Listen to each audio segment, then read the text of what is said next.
par rapport à eux toujours vivre le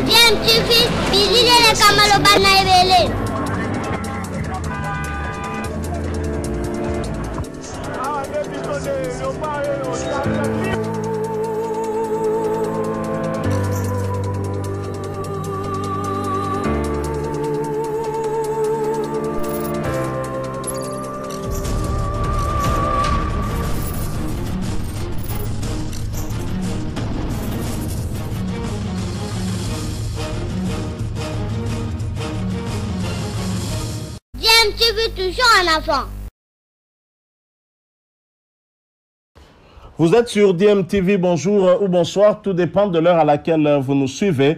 Tout le plaisir est pour nous de vous retrouver, mais surtout de savoir que vous êtes nombreux en train de suivre votre chaîne YouTube DMTV. DMTV qui vous propose l'actualité, mais vous propose également des analyses et des réflexions sur des sujets d'actualité, sur des faits sociaux ou tout simplement sur des réalités que nous observons ici chez nous en République démocratique du Congo. L'actualité, c'est aussi la présidence de la CENI et ses dissensions qui continue entre confessions religieuses. D'ailleurs, le président de la Chambre basse du Parlement a entamé une mission de bons offices auprès de représentants des confessions religieuses. Cette démarche explique qu'un pasteur de l'ECC et pour permettre aux religieux à trouver un compromis après le manque de consensus observé dans la désignation du président de la CENI. D'après ce pasteur, la mission de bons offices initiée par Mbosso fait suite à leur démarche pour solliciter l'arbitrage du chef de l'État sur la question de la CENI. Le président Mbosso va à son tour faire un rapport au chef de l'État, indique-t-il.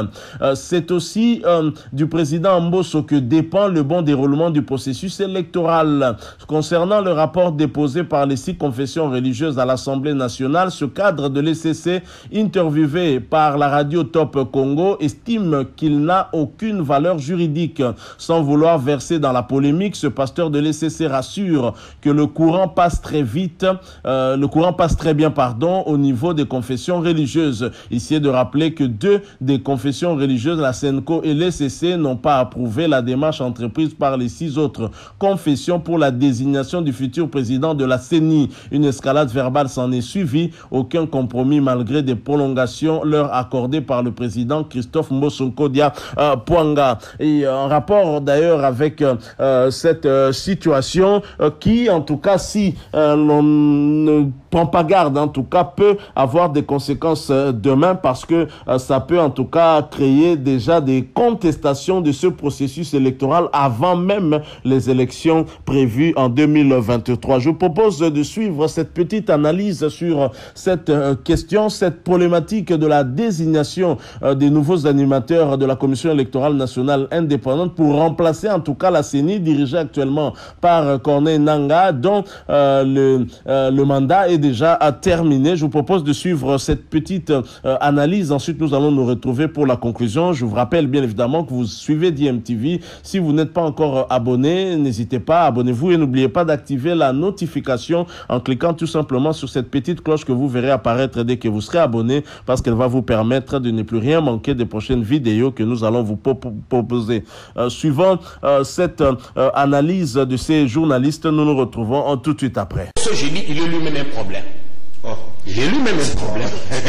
Comment voulez-vous qu'un problème arrive à résoudre un autre? Comment Mbosso est arrivé au perchoir? Comment l'union sacrée s'est constituée? Parce qu'on a vu Mbosso à défendre Mabunda. Ne touchez pas à ma présidente, ne touchez pas à mon bureau. Tout d'un coup, il change de camp. Et là, il s'est commis plus de dictateur. Papa de 90 ans. J'ai suivi papa Molière dire, mais Mbosso, je pense que cette chambre, c'est un fait privé. Il commence à dicter aux députés des choses à faire. Il se présente en dictateur bobotiste invétéré. Il y a lui-même un problème. Je pense que avant de résoudre cette affaire de bons offices, l'affaire des confessions religieuses, qu'on commence par résoudre son cas, lui qui est plus urgent. La pétition en cours. La pétition en cours. Mbosso doit récolter ce qu'il a sémé. Et j'ai l'impression, je suis content parce que la pétition vient de l'Union sacrée. J'espère qu'elle sera soutenue par les catombistes et par les autres, qu'ils partent et qu'on nous mette quelqu'un d'autre. Appuyé par les kabylistes qui sont restés comme les Didi Manara et les autres. Aujourd'hui, les députés ne sont plus libres d'exprimer leurs opinions. Vous avez vu comment on a presque ridiculisé Ados Nobas, notre vieux. Non mais on m'a dit que il fallait laisser les 100 jours au gouvernement, pas question de motion, pas question d'interpellation. C'était un délai de grâce pour les 100 premiers jours. J'ai suivi les rapporteurs. Mais comment ça se passe? Joseph Lembi qui a dit. Comment ça se passe? Le rapporteur, ce n'est que normal qu'il défende leur bureau parce qu'il se sait sur une chaise éjectable lui aussi. Si Mosso tombe, il est possible que tous les bureaux tombent, vous voyez. Donc à ce stade, on peut même avoir Kabound. J'ai l'impression, on me dit que les députés ont une bonne opinion de Kabound.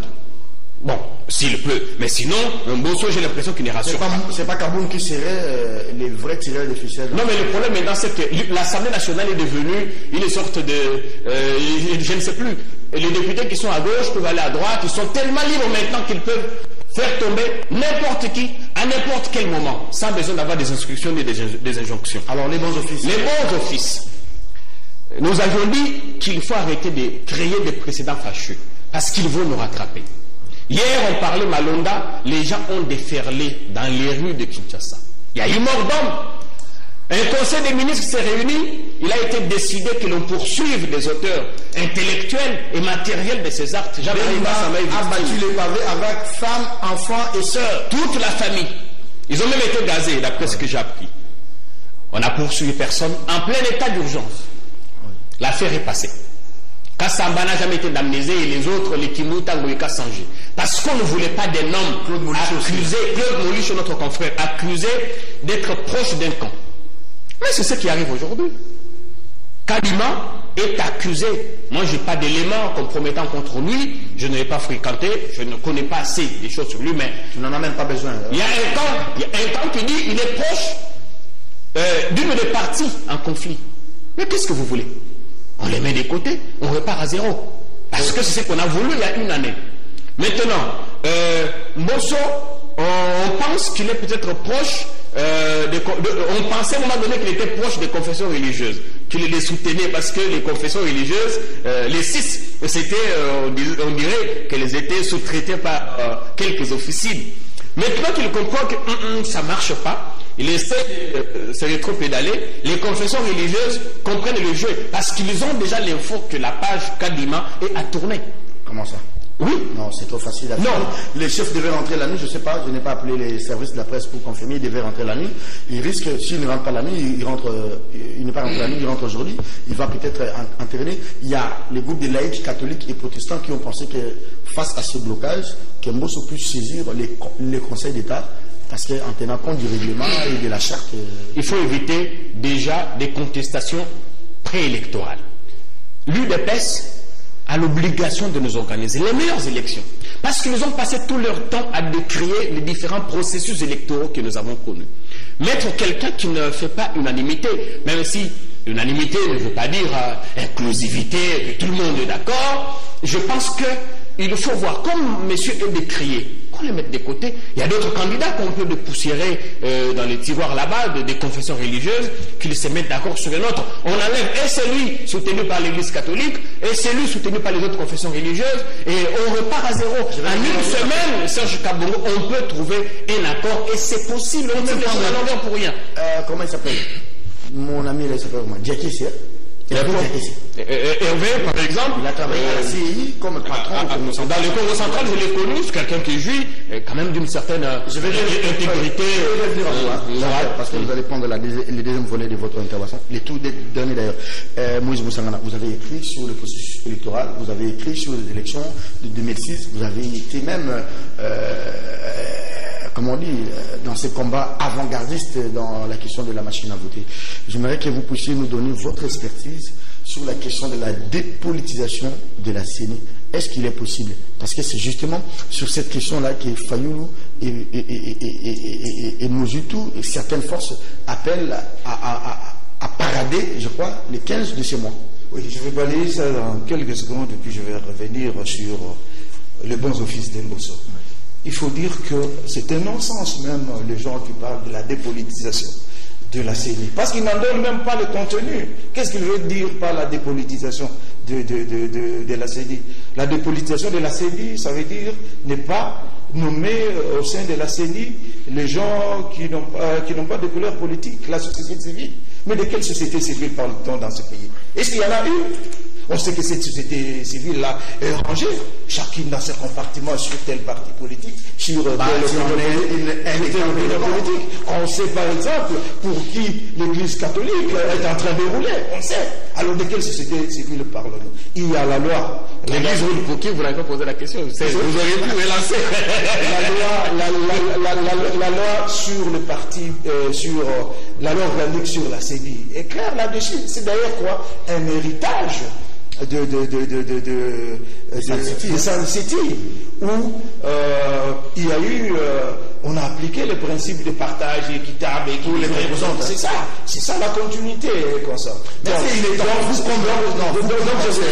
est temps aujourd'hui, 15 ans après l'accord de Sun City, mais aussi de penser à autre chose. Oui, aussi longtemps que les forces politiques ne cesseront pas d'être méfiantes les unes vis-à-vis des autres, il y aura toujours cette politisation de la CENI. D'ailleurs, les gens, même, je veux bien, même ceux qui disent qu'il faut dépolitiser la CENI et consorts, je crois qu'ils ne comprennent même pas la genèse de commissions électorales en Afrique. Parce que si... Ça date des années 90, hein? Oui, ils ne comprennent même pas la genèse. Les conférences, ils sont troublés. Donc, je voudrais dire que aussi longtemps que les forces politiques et sociales seront méfiantes les unes vis-à-vis des autres, il y aura cette politisation, dans ce sens que la CENI est entendue. Ça, il ne faut pas se cacher. Un organe, oui, c'est un organe technique. À la base des conflits, des guerres. Oui, c'est un organe technique, bien sûr, mais éminemment politique, dans ce sens que la conquête du pouvoir et la conservation du pouvoir passent par là. Donc, ce qu'on peut faire, c'est comment diminuer l'influence politique sur la CENI. Ouais. Mais on n'arrivera jamais à dépolitiser la CENI. C'est pourquoi je dis que c'est une marche même inutile. Tout président, tout celui qui est au pouvoir sera tenté. Et donc, il faut inventer des mécanismes pour diminuer l'influence de la politique sur la CENI. Allez, pour les bons offices. Je ne sais pas pourquoi on en veut à Mbosso. Mbosso ne fait que ce que la loi lui recommande. Ici, il y a un problème. C'est un problème des déchéances qui a atteint même les confessions religieuses. C'est garder la du temple. C'est ça tout le problème. Parce que, même comme Jean-Pierre était en train de le dire, non, il n'y a pas similitude entre ce qui s'est passé en juin-juillet 2020 et ce qui s'est passé maintenant. Ce qui s'est passé en juin-juillet, c'est quoi? Il y a eu même l'Église catholique qui a fait le mea culpa. On en a parlé dans cette émission. Où l'Église catholique, Cholet a dit qu'ils se sont fait rouler par Mabunda à l'époque, qu'il fallait faire vite. Il y a la vidéo. Il y a la vidéo. Donc, voilà. Et même sur ce plateau, nous avons dit qu'à l'Église catholique, elle était en train d'aller vers le mur dans cette affaire-là. Elle n'a pas cru. Elle est allée et puis elle était bloquée. Et voilà. Et autrefois, qu'est-ce qui s'est passé? C'est que il y avait toujours l'Église catholique d'un côté, les CC d'un côté, et les six confessions. Après, les évangilistes ont dit qu'ils n'avaient pas de. Et puis, Malonda, c'était flagrant, parce que Malonda, c'était la cheville ouvrière des élections de 2018 qui avait posé problème. Donc, il n'y avait pas de dessin à faire pour savoir... Les élections ont fait que Félix... Oui, mais ces élections-là ont posé problème et Malonda en était la cheville ouvrière. Donc, on ne pouvait pas quitter du cycle 2018, prendre encore Malonda. Mais pour les cas d'espèce, parce que l'Église catholique et l'Église protestante jouent un peu aux hypocrites. J'aimerais rappeler que vous êtes protestant. Je suis protestant. Oui, je joue un peu aux hypocrites. Ouais. Quand il a fallu remplacer, qui c'est, Malou Malou, qui venait de décéder. Mais qu'est-ce qui s'est passé? Il s'est passé que l'Église catholique, qui pensait que Nanga était encore catholique, avait soutenu au départ Nanga. Ne sortez pas les secrets d'État. Donc ça, je vous l'ai dit. Parce qu'il faudrait que certaines choses soient connues pour que les gens ne discutent pas n'importe comment. Donc, lors du remplacement de Malou Malou, qu'est-ce qui s'est passé? Mais Nanga s'était fait baptiser catholique, non? Oui, Nanga s'était fait baptiser catholique, vraisemblablement pas Monseigneur Outebi. Ils sont du même coin. Qui est le patron de la Senghor. Oui. Et Nanga, qu'est-ce que... Et Nanga était... de temps en temps, il faisait des projets électoraux pour l'Église catholique. Comment quelqu'un baptisé catholique? Oui, mais maintenant, Nanga, quand il est parti en Afrique de l'Ouest, toujours dans ces histoires des élections là où il travaillait, il s'est converti en protestant. Oui, il s'est converti. Ok? Alors maintenant, les catholiques, pensant que Nanga était encore avec eux, ont soutenu Nanga. Mais quand ils se rendent compte que Nanga n'est plus catholique, il s'est converti, c'est ainsi qu'ils ont préféré le professeur Dimanda à la place de Nanga. Or, quand on prend le profil de deux, bien que Dimanda soit professeur, mais il n'arrive pas au genou de Nanga sur le plan électoral. Bon, c'est ainsi que l'Église catholique et les sous-confessions religieuses se sont retirées pour que Nanga soit président de la CENI. Vous comprenez? Je vais vous renvoyer au vestiaire. Hein, vous comprenez? Donc, maintenant, aujourd'hui, mais quand on prend tous les candidats qui ont été présentés aujourd'hui, il n'y a pas, ça il faut le dire, il ne faut pas avoir froid aux yeux, il n'y a pas un candidat aussi compétent que Kadima. Ça, il n'y en a pas. Quand on prend Ebokoto, que ce soit sur le plan formation académique, que ce soit sur le plan expérience et consort, il n'arrive pas à la cheville de Kadima. Mais maintenant, on crée une situation en disant que non, voilà, quoi, moralité, ceci, et on avance sur la place publique. C'est la délation. Il y a eu de la délation pour pouvoir éliminer les candidats Kadima. En avançant que non, il y a eu tentative de corruption, il y a eu ceci. Mais le problème, c'est qu'aujourd'hui, le nom Kadima, c'est un nom qui cristallise davantage la contestation. Mais c'est non. Avant même son entérinement, il y a un problème. Peu importe le résultat qui va pour écoutez, en dehors de cela, parce qu'il faut voir la loi, parce que pour trancher dans cette affaire-là, il ne faut pas que le cœur tranche dans cette affaire-là. Il faut voir la loi. Qu'est-ce que la loi dit sur la CENI dit? Qu'est-ce que même la charte des organisations religieuses dit? C'est ça tout le problème. Donc, aujourd'hui, par rapport à attends, je termine. Par rapport à juillet 2020, les 6 autres confessions religieuses n'étaient pas aussi soudées que maintenant. Donc ça veut dire que pendant tous ces processus électoraux antérieurs, ils ont servi de marche à pied pour les deux confessions religieuses traditionnelles. Et aujourd'hui, ils se disent que non, nous ne devons plus servir de marche à pied. Elles se prennent maintenant en charge. Elles se prennent aussi en charge. Merci beaucoup. Voilà. Merci beaucoup. Non, je crois que c'est malheureux qu'on soutienne les choses selon que ça nous arrange ou selon que ça va dans le sens d'un camp politique. L'affaire Malonda, il y a des similitudes sérieuses que ce qui se passe aujourd'hui. Hier, le grand frère Moïse n'a pas interrogé la charte, c'est la même charte.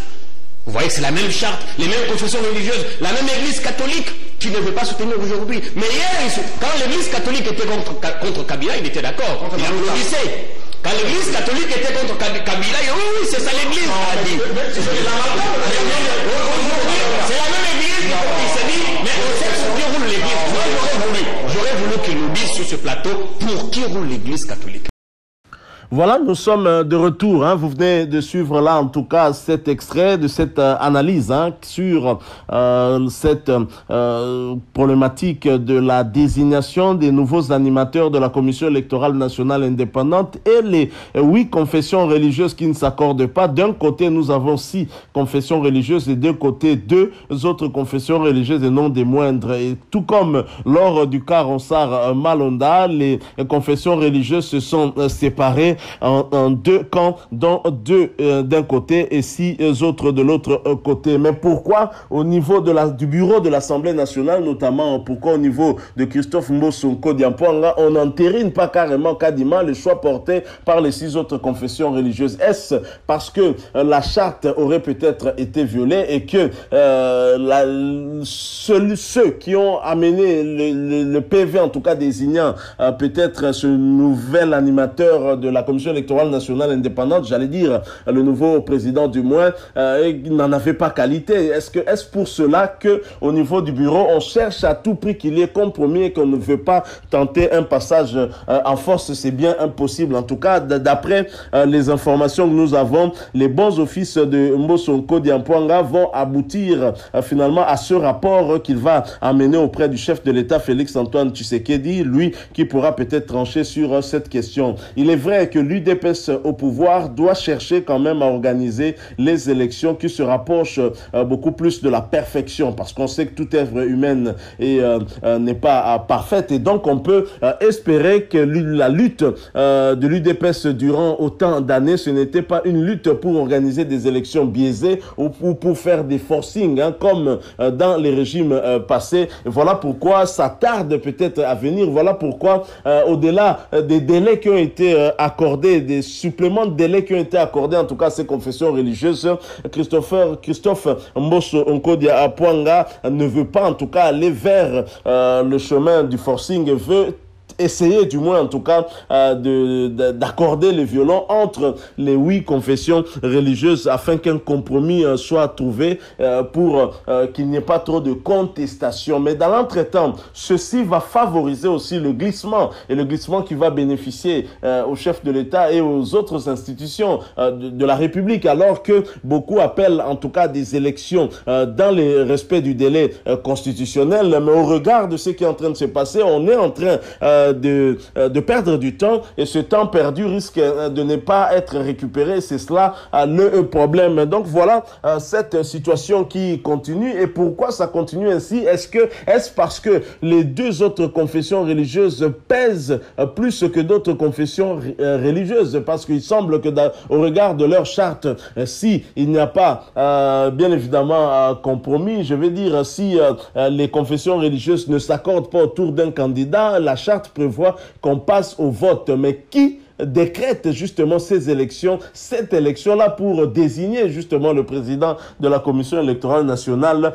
Tel est aussi un autre problème à pouvoir régler. Je pense que le problème est aussi juridique par rapport à ce débat qu'il y a entre les confessions religieuses. Et les Congolais sont suspendus aux caprices de ces confessions religieuses qui prennent en otage tout un pays, qui prennent en otage toute une population, peut-être pour des intérêts qui ne sont pas nécessairement ceux de la population congolaise. Donc voilà ce que nous avons voulu échanger avec vous, partager avec vous sur cette problématique de la désignation du remplaçant de Corneille Nangaa. Corneille Nangaa qui ne demande qu'à partir, mais qui est bien obligé de rester encore à son poste tant que finalement au niveau des confessions religieuses, au niveau du Parlement, on n'aura pas entériné en tout cas les nouveaux animateurs de cette institution d'appui à la démocratie. Merci à vous qui nous avez suivis. Nous sommes arrivés à la fin, vous l'avez remarqué. Si vous avez aimé